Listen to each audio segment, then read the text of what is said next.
आपको नज़र आता है कि एक बंदे की उसमें सैलरी इंक्लूडेड है, रेंट है, बाकी सारे एक्सपेंसेस हैं। तो अब उसी तरह से जो दूसरे लोग हैं जो हमें जिनको हम लोग होल सेलर्स कहते हैं, बेसिकली ये भी सुपर सेलर्स नहीं होते, बेसिकली इनडायरेक्ट सेल को फॉलो कर रहे होते हैं। रिटेलर्स भी इनडायरेक्ट सेल को फॉलो कर रहे होते हैं, तो इस वजह से इन बेचारों को वो खुद ही प्रोडक्ट महंगी मिलती है तो ये आगे सेल करते हैं। हमारे पास हम लोग बात करते हैं जो सुपर सेलर्स होते हैं, बेसिकली ये डायरेक्ट सेल को फॉलो करते हैं। ठीक है, डायरेक्ट सेल को ये लोग फॉलो करते हैं और इसी पे ये लोग वर्क करते हैं। मैं यहाँ पे पेन लेता हूँ, don't mind it, just taking little bit time. अब जो सुपर सेलर्स होते हैं बेसिकली ये हमारे पास होल सेलर से भी अच्छा काम करते हैं, रिटेलर से भी अच्छा काम करते हैं। इसमें इनका जो प्रॉफिट होता है, प्रॉफिट मार्जिन भी नॉर्मल होता है, बट ये जो आगे मार्जिन देते हैं, फॉर एग्जांपल मैं आपको भी लिस्ट एक अटैच करके देता हूँ। कराची में सुपर सेलर्स की बड़े बड़े वेयर हाउसेज हैं जो डायरेक्ट असेंबलिंग कंपनी से या डिस्ट्रीब्यूशन कंपनी से या मैन्युफैक्चरिंग से बुल्क अमाउंट में, मतलब होल सेलर की बुल्क अमाउंट होगी 5000 प्रोडक्ट, बट जो सुपर सेलर्स होते हैं वो 50,000 प्रोडक्ट, उनकी जो अमाउंट होती है वो बहुत ज़्यादा होती है। हाई अमाउंट में, हाई वॉल्यूम में प्रोडक्ट्स को परचेज़ करते हैं और लो वॉल्यूम में प्रोडक्ट्स को सेल करते हैं सुपर सेलर्स। इनका अपना प्रॉफिट मार्जिन ज़्यादा होता है। इससे हमें ये फ़ायदा होता है कि हम अगर किसी भी सुपर सेलर से कोई भी चीज़, कोई भी प्रोडक्ट परचेज़ करते हैं, फॉर एग्जांपल हम लोग लैपटॉप्स की बात करते हैं। लैपटॉप्स अगर देखें आप होल सेलर से परचेज़ करते हैं, लैपटॉप अगर आपने होल सेलर से परचेज़ किया तो सिंपल आपको माइंड में रखना है, आपको बहुत सस्ता मिलेगा, चीपेस्ट मिलेगा। लेकिन मसला ये है कि हमें बुल्क में लेना पड़ेगा, ठीक है, हमें बुल्क अमाउंट में लेना पड़ेगा। तो ये उन लोगों के लिए सूट करता है जिनके पास हाई अमाउंट ऑफ बजट है, हाई कस्टमर्स हैं, तो हाई वॉल्यूम में वो चीज़ परचेज़ कर सकते हैं। दूसरे नंबर पर देखें, अगर आपको बिज़नेस करना है, आप खुद रिटेलर से सामान परचेज़ करके आगे सेल करते हैं, तो जो भी प्रोडक्ट की कॉस्ट है वो आपको क्या मिलती है, एक्सपेंसिव मिलती है, मार्केट से महंगा मिलता है। पहले ही आप मार्केट से महंगा ले रहे हैं, आगे कस्टमर को सेल करेंगे तो लॉन्ग टर्म में आपका बिजनेस नहीं चल सकता, आप लॉन्ग टर्म में फ़ायदा नहीं हासिल कर सकते। तो क्यों ना हम लोग उन्हीं से लें जो होल सेलर्स जहाँ से लेते हैं, रिटेलर्स जहाँ से लेते हैं, तो वो हमारे पास आ जाता है सुपर सेलर। सुपर सेलर वो बंदा होता है जो डायरेक्ट सेल का मैथडोलॉजी या मैकेनिज्म फॉलो नहीं करता, ये इनडायरेक्ट सेल को फॉलो करता है। इसमें हमें low volume of product with low price, low volume, और लो वॉल्यूम का मतलब है नंबर ऑफ़ प्रोडक्ट, मतलब कम प्रोडक्ट्स कम कीमत के साथ हम लोग लो प्राइस के साथ परचेज़ कर सकते हैं। सॉरी फॉर दैट, पीछे चला गया। लो प्राइस के साथ हम लोग ये प्रोडक्ट उससे परचेज़ कर सकते हैं। इससे हमें क्या फ़ायदा होता है कि अगर आपको, आपके कस्टमर को कोई एक चीज़ चाहिए तो आप उसको एक भेजेंगे, दो चाहिए तो दो भेजेंगे। इससे नेक्स्ट स्लाइड्स में हम लोग मूव करते हैं, आगे जाते हैं। हम लोग पढ़ते हैं what are the major different types of electronic commerce. Basically e commerce की कौन कौन सी टाइप्स हैं, कितनी टाइप्स हैं। तो इसमें मैं कुछ आपको जेनेरिकली इलेक्ट्रॉनिक कॉमर्स की टाइप्स यहाँ पे सम अप करता हूँ, वाइंड अप करता हूँ। जैसे आपके सामने काफ़ी सारे नाम आते हैं, लोग इंटरनेशनल ई कॉमर्स करते हैं, लोकल ई कॉमर्स करते हैं, और different types of e commerce आ जाती है। तो what is meant by international e commerce? E commerce में जो इंटरनेशनल ई कॉमर्स है, इसका क्या मतलब है? इंटरनेशनल मतलब जो बैनुल अक़वामी लेवल पे होता है उसको हम लोग कहते हैं इंटरनेशनल ई कॉमर्स। और जब हम लोग लोकली पाकिस्तान के अंदर किसी भी चीज़ को बाहर सेल करेंगे और उससे अर्निंग करेंगे तो उसको हम लोग बोलते हैं कि ये है नेशनल ई कॉमर्स। तो अभी जो हमारा टॉपिक है वो है what are the major types of e commerce.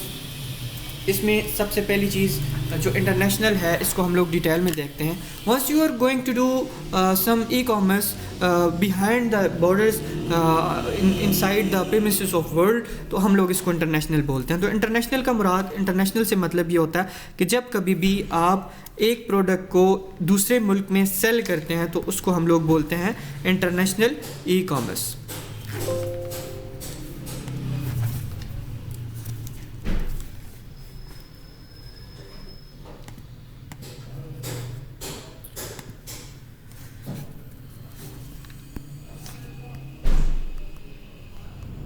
इसी तरह से जब कभी भी आप एक कंट्री का प्रोडक्ट उसी कंट्री में सेल करते हैं तो उसको आप नाम देते हैं लोकल ई कॉमर्स।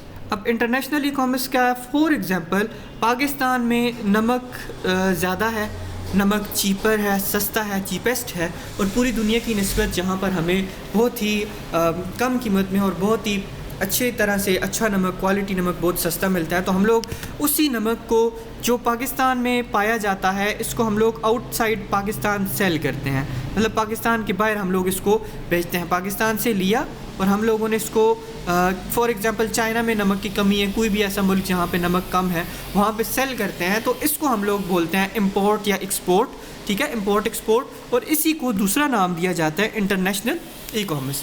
अब दूसरे नंबर पे आप पाकिस्तान के अंदर ही काम करते हैं, पाकिस्तान के एक सिटी से दूसरे सिटी तक किसी भी सामान को डिलीवर करते हैं, या किसी एक सिटी के अंदर ही इन प्रीमिसेस एक सिटी के अंदर, for example I am from Lahore, तो आप लाहौर के अंदर ही जो काम कर रहे हैं, मतलब आपको पता है वहाँ पे आवाम बहुत ज़्यादा है, वहीं से प्रोडक्ट्स परचेज़ करते हैं सुपर सेलर से और डायरेक्ट कंज्यूमर्स को देते हैं, तो इसको नाम दिया जाता है लोकल ई कॉमर्स, जो आप अपने कंट्री के अंदर करते हैं। अब बेसिकली इन दोनों में फ़र्क यही है कि एक में हम लोग वही सामान अपने ही कंट्री में सेल कर रहे होते हैं और दूसरे में वही सामान हम लोग आउटसाइड द कंट्री सेल कर रहे होते हैं। अब बिज़नेस की टाइप्स को हम लोग थोड़ा सा पढ़ते हैं ताकि हम लोग जो ई कॉमर्स की डिटेल टाइप्स हैं उनको अच्छे से समझ सकें। तो इसी वीडियो के अंदर हम लोग बिज़नेस की टाइप्स को मज़ीद डिटेल में पढ़ते हैं कि what are the major types of business in e commerce. तो बिज़नेस की बेसिकली मज़ीद बहुत सारी टाइप्स हैं, लेकिन अभी हम लोग one by one step to step सारी चीज़ों को कवर करते हैं। सो पहली टाइप हम लोग पढ़ते हैं बिज़नेस की, business to business, B to B. Business to business से मुराद ये है कि जब कभी भी आप किसी भी सामान को किसी भी बंदे से परचेस करें, वो बंदा भी कारोबार कर रहा है और आप भी कारोबार कर रहे हैं, तो उसको हम लोग बोलेंगे business to business.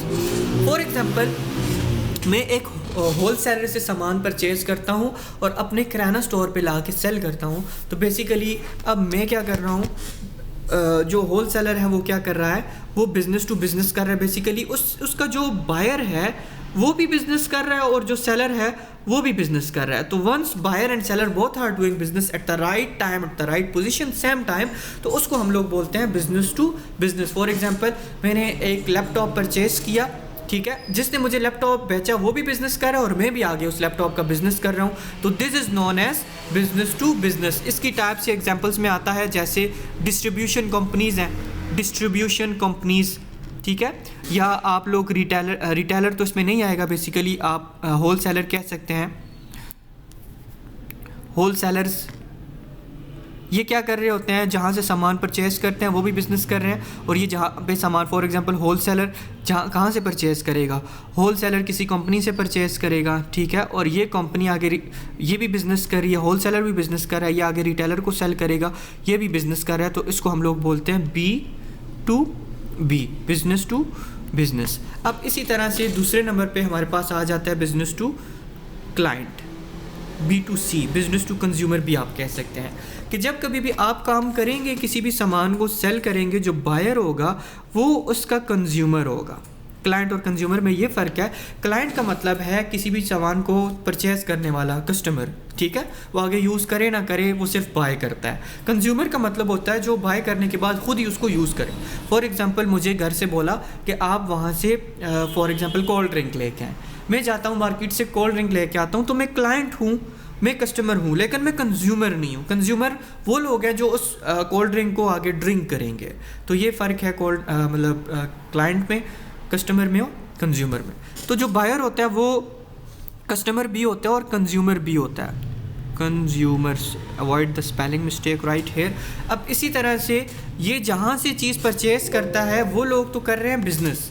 For example ये बंदा रिटेलर से जाके परचेज़ करता है, अब रिटेलर तो कर रहा है बिज़नेस, रिटेलर कर रहा है बिज़नेस, लेकिन जो बंदा परचेज़ करके आता है, ठीक है, वो कंज्यूमर है, वो बिज़नेस नहीं कर रहा, तो उसको बोलता है B2C।